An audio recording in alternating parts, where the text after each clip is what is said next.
Hi guys, तर आज माझा एक्झाम आहे, फर्स्ट पेपर आहे. मी फक्त माझ्या मम्मीला कॉल केली आणि माझ्या मम्मीला म्हटले की मम्मी आज एक्झाम आहे माझी, तर ऑल द बेस्ट म्हण.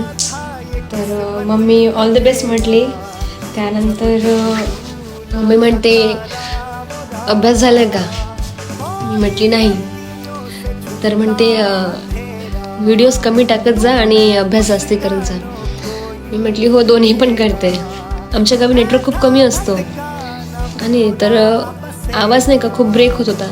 मम्मीला हॅलो हॅलो बोलता बोलता मग मम्मी मला ऑल द बेस्ट, म्हणजे जेव्हापर्यंत माझा कॉल संपला नाही तेव्हापर्यंत माझी mummy all the best all the best all the best म्हणता म्हणता म्हणता म्हणता घराच्या आत गेली आणि मग नेटवर्क संपला आणि कॉल कट केला. तर थँक्यू मम्मी मला ऑल द बेस्ट बोलायला. आणि हो, नक्कीच चांगला पेपर देणार आणि थँक्यू.